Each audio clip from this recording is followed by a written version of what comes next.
ओम शांति। 21 नवंबर 2025।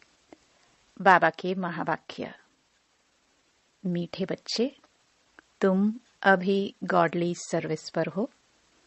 तुम्हें सबको सुख का रास्ता बताना है, स्कॉलरशिप लेने का पुरुषार्थ करना है। प्रश्न: तुम बच्चों की बुद्धि में जब ज्ञान की अच्छी धारणा हो जाती है तो कौन सा डर निकल जाता है?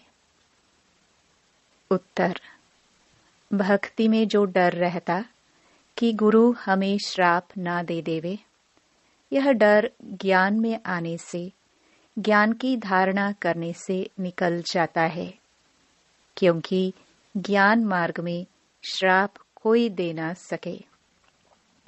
रावण श्राप देता है, बाप वर्षा देते हैं। रिद्धि सिद्धि सिखाने वाले ऐसा तंग करने का, दुख देने का काम करते हैं। ज्ञान में तो तुम बच्चे सबको सुख पहुंचाते हो। ओम शांति। मीठे मीठे रूहानी बच्चों प्रति रूहानी बाप बैठ समझाते हैं, तुम सब पहले आत्मा हो, यह पक्का निश्चय रखना है।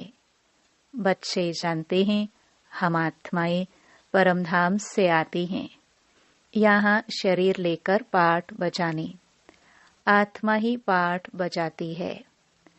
मनुष्य फिर समझते शरीर ही पाठ बजाते हैं। यह है बड़े ते बड़ी भूल, जिस कारण आत्मा को कोई जानते नहीं। इस आवागमन में हम आत्माएं आती जाती हैं, इस बात को भूल जाते हैं। इसलिए बाप को ही आकर आत्म अभिमानी बनाना पड़ता है। यह बात भी कोई नहीं जानते, बाप ही समझाते हैं आत्मा कैसे पाठ बजाती है। मनुष्य के मैक्सिमम 84 जन्मों से लेकर मिनिमम है 1-2 जन्म। आत्मा को पुनर्जन्म तो लेते रहना है।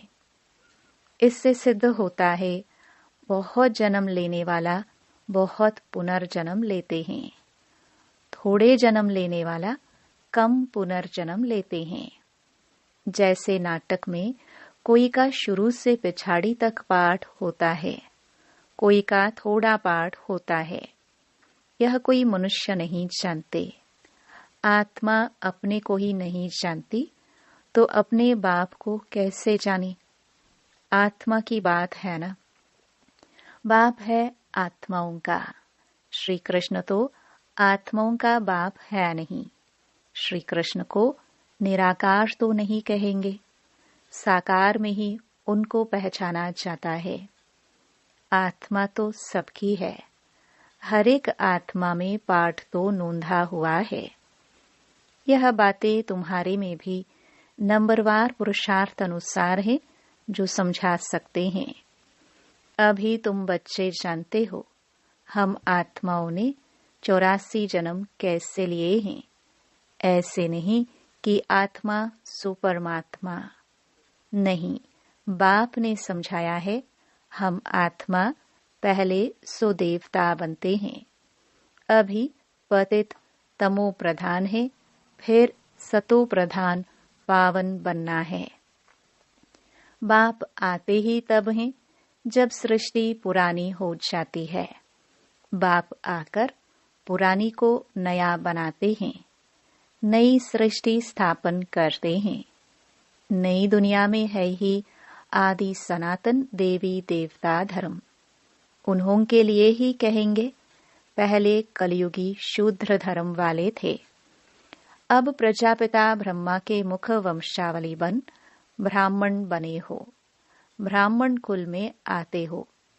ब्राह्मण कुल की डायनास्टी नहीं होती, ब्राह्मण कुल कोई राजाई नहीं करते हैं। इस समय भारत में न ब्राह्मण कुल राजाई करते हैं न शूद्र कुल राजाई करते हैं। दोनों को राजाई नहीं है। फिर भी उनका प्रजा पर प्रजा का राज्य तो चलता है। तुम ब्राह्मणों का कोई राज्य नहीं है। तुम स्टूडेंट पढ़ते हो, बाप तुमको ही समझाते हैं। यह 84 का चक्र कैसे फिरता है। सतयुग, त्रेता, फिर होता है संगम युग। इस संगम युग जैसी महिमा और कोई युग की है नहीं। यह है पुरुषोत्तम संगम युग। सतयुग से त्रेता में आते हैं। 2 कला कम होती हैं तो उनकी महिमा क्या करेंगे। गिरने की महिमा थोड़ी होती है। कलयुग को कहा जाता है पुरानी दुनिया। अब नई दुनिया स्थापन होनी है, जहाँ देवी देवताओं का राज्य होता है। वह पुरुषोत्तम थे। फिर कला कम होते होते कनिष्ठ शूद्र बुद्धि बन जाते हैं। उनको पत्थर बुद्धि भी कहा जाता है। ऐसे पत्थर बुद्धि बन जाते हैं जो जिनकी पूजा करते हैं उनकी जीवन कहानी को भी नहीं जानते। बच्चे बाप का जीवन न जाने तो वर्षा कैसे मिले। अभी तुम बच्चे बाप के जीवन को जानते हो, उनसे तुमको वर्षा मिल रहा है। बेहद के बाप को याद करते हो। तुम माता पिता कहते हो तो जरूर बाप आया होगा, तब तो सुख घनेरे दिए होंगे ना। बाप कहते हैं मैं आया हूँ, अतः सुख तुम बच्चों को देता हूँ। बच्चों की बुद्धि में यह नॉलेज अच्छी रीति रहनी चाहिए। इसलिए तुम स्वदर्शन चक्रधारी बनते हो। तुमको अब ज्ञान का तीसरा नेत्र मिला है। तुम जानते हो हम सो देवता बनते हैं। हम शूद्र से ब्राह्मण बने हैं। कलयुगी ब्राह्मण भी है तो सही ना। वो ब्राह्मण लोग जानते नहीं कि हमारा धर्म अथवा कुल कब स्थापन हुआ, क्योंकि वह है ही कलयुगी। तुम अभी डायरेक्ट प्रजापिता ब्रह्मा की संतान बने हो और सबसे ऊंच कोटि के हो।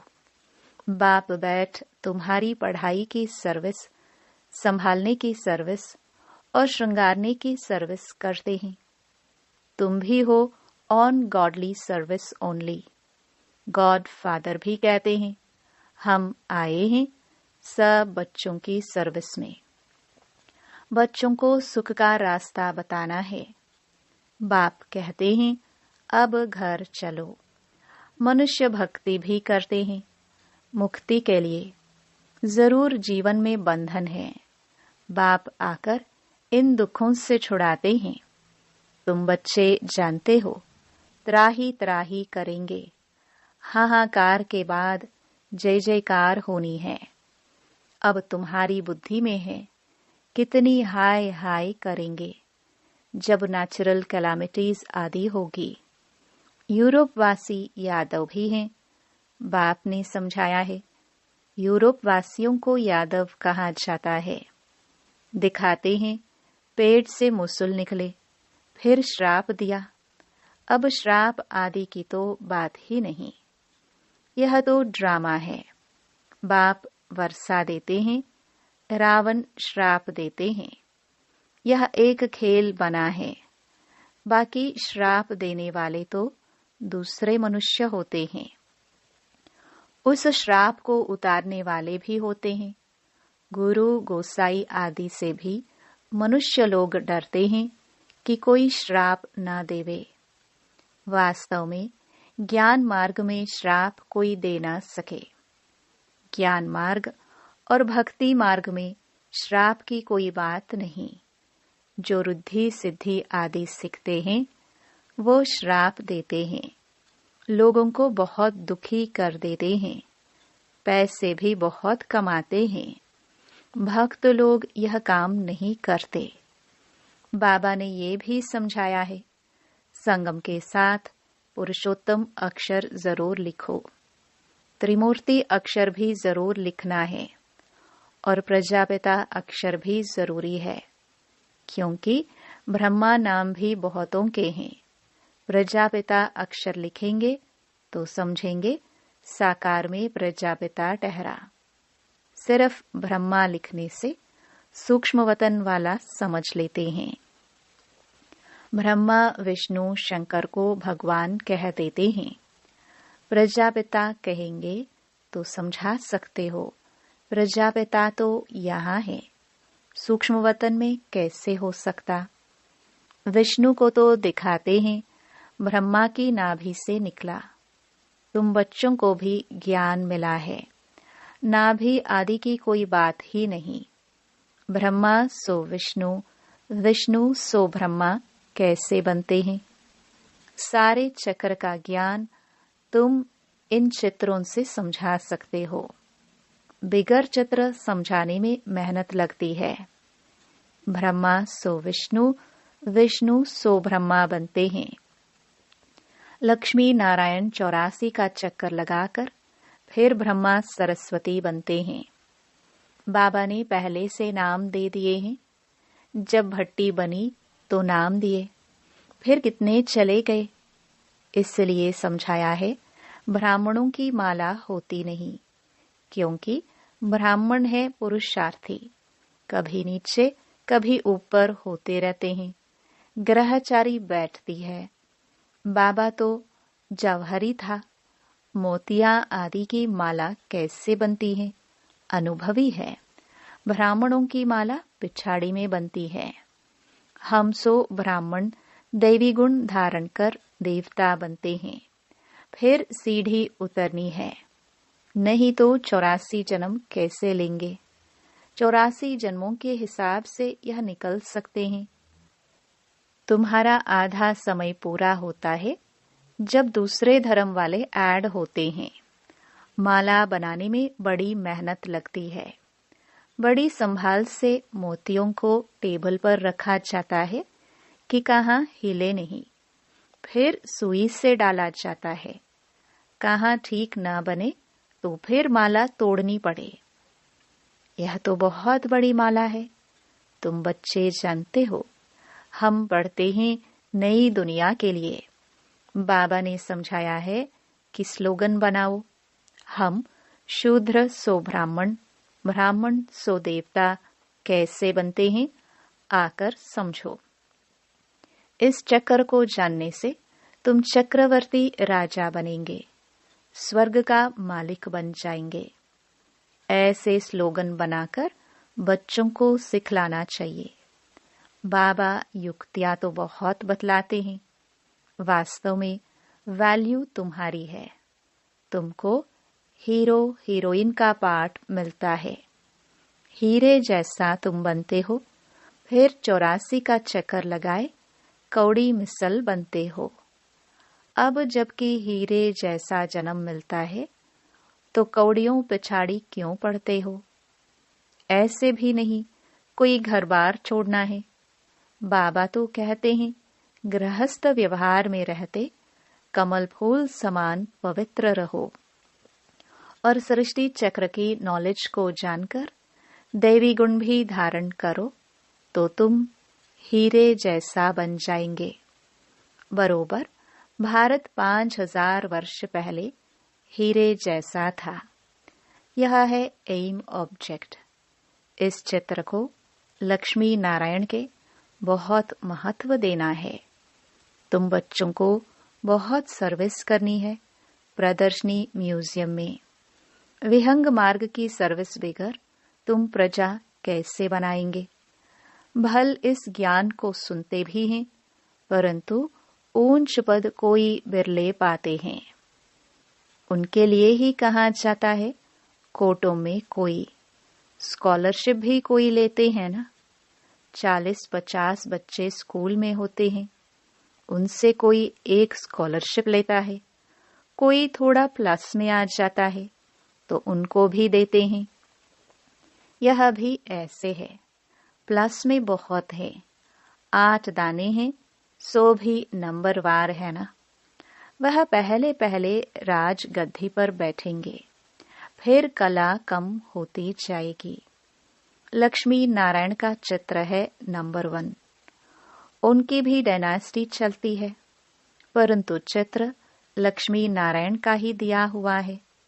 यहाँ तुम जानते हो, चित्र तो बदलते जाते हैं। चित्र देने से क्या फायदा? नाम, रूप, देश, काल सब बदल जाता है। मीठे मीठे रूहानी बच्चों को रूहानी बाप बैठ समझाते हैं। कल्प पहले भी बाप ने समझाया था। ऐसे नहीं श्री कृष्ण ने गोप गोपियों को सुनाया। श्री कृष्ण के गोप गोपियां होते नहीं, न उनको ज्ञान सिखाया जाता है। वह तो है सत्युग का प्रिंस। वहां कैसे राजयोग सिखाएंगे? वह पतित को पावन बनाएंगे। अब तुम अपने बाप को याद करो। बाप फिर टीचर भी है। टीचर को स्टूडेंट कभी भूल ना सके, बाप को बच्चे भूल ना सके, गुरु को भी भूल ना सके। बाप तो जन्म से ही होता है, टीचर 5 वर्ष बाद मिलता है, फिर गुरु वानप्रस्थ में मिलता है। जन्म से ही गुरु करने का तो कोई फायदा नहीं है। गुरु की गोद लेकर फिर दूसरे दिन मर जाते हैं। फिर गुरु क्या करते हैं? गाते भी हैं, सतगुरु बिगर गति नहीं। सतगुरु को छोड़ वह फिर गुरु कह देते। गुरु तो ढेर हैं। बाबा कहते हैं, बच्चे तुम्हें कोई देहधारी गुरु आदि करने की दरकार नहीं है। तुम्हें किसी से भी कुछ मांगना नहीं है। कहाँ भी जाता है मांगने से मरना भला। सबको चिंता रहती है, हम कैसे अपने पैसे ट्रांसफर करें। दूसरे जन्म के लिए वह ईश्वर अर्थ दान पुण्य करते हैं, तो उसका रिटर्न इस ही पुरानी सृष्टि में अल्पकाल के लिए मिलता है। यहाँ तुम्हारा ट्रांसफर होता है नई दुनिया में और 21 जन्मों के लिए। तन मन धन प्रभु के आगे अर्पण करना है। सो तो जब आए तब अर्पण करेंगे ना। प्रभु को कोई जानते ही नहीं तो गुरु को पकड़ लेते हैं। धन आदि गुरु के आगे अर्पण कर देते हैं। वारिस नहीं होता है तो सब गुरु को देते हैं। आजकल कायदे अनुसार ईश्वर अर्थ भी कोई देते नहीं है। बाप समझाते हैं, मैं गरीब निवाज हूँ, इसलिए मैं आता ही भारत में हूँ। तुमको आकर विश्व का मालिक बनाता हूँ। डायरेक्ट और इनडायरेक्ट में कितना फर्क है वह जानते कुछ भी नहीं। सिर्फ कह देते हैं हम ईश्वर अर्पण करते हैं। है सब बेसमझी। तुम बच्चों को अब समझ मिलती है तो तुम बेसमझ से समझदार बने हो। बुद्धि में ज्ञान है। बाप तो कमाल करते हैं। जरूर बेहद के बाप से बेहद का वर्षा ही मिलना चाहिए। बाप से तुम वर्षा लेते हो सिर्फ दादा द्वारा। दादा भी उनसे वर्षा ले रहे हैं। वर्षा देने वाला एक ही है, उनको ही याद करना है।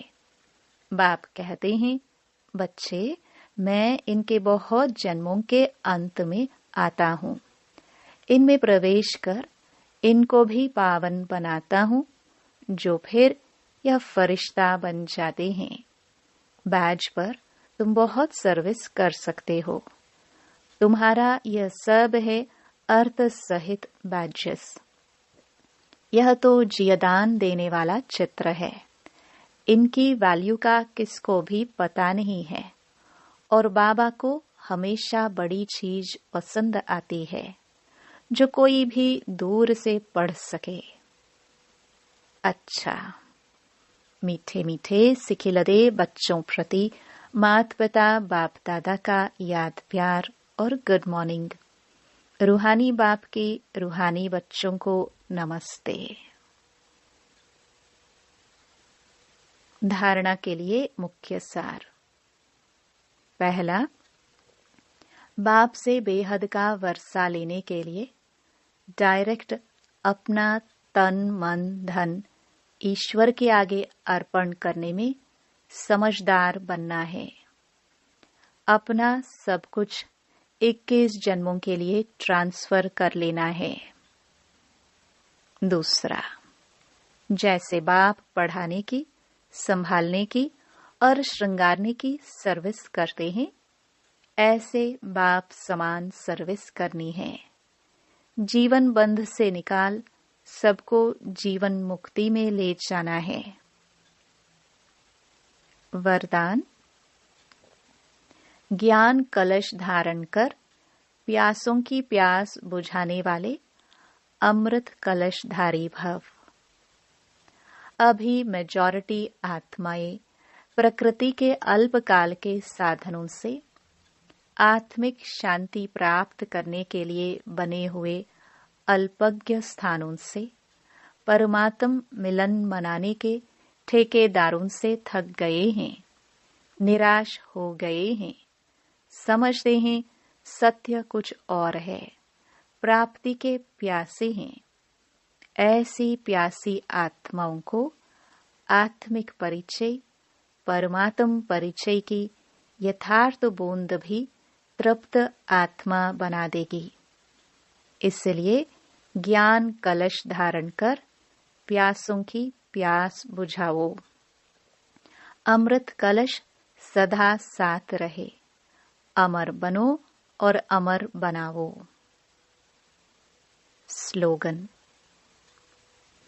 एडजस्ट होने की कला को लक्ष्य बना लो तो सहज संपूर्ण बन जाएंगे। अव्यक्त इशारे, अशरीरी व विदेही स्थिति का अभ्यास बढ़ाओ। अशरीरी बनने के लिए समेटने की शक्ति बहुत आवश्यक है। अपने देह अभिमान के संकल्प को देह के दुनिया की परिस्थितियों के संकल्प को समेटना है।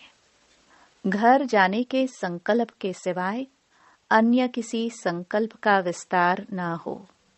बस यही संकल्प हो कि अब अपने घर गया कि गया। अनुभव करो कि मैं आत्मा इस आकाश तत्व से भी पार उड़ती हुई जा रही हूँ।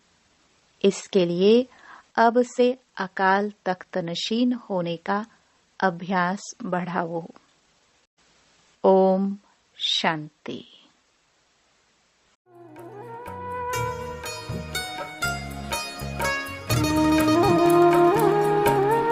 स्नेह प्यार की तुझसे बाबा बांधी है जीवन डोर, बांधी है जीवन डोर।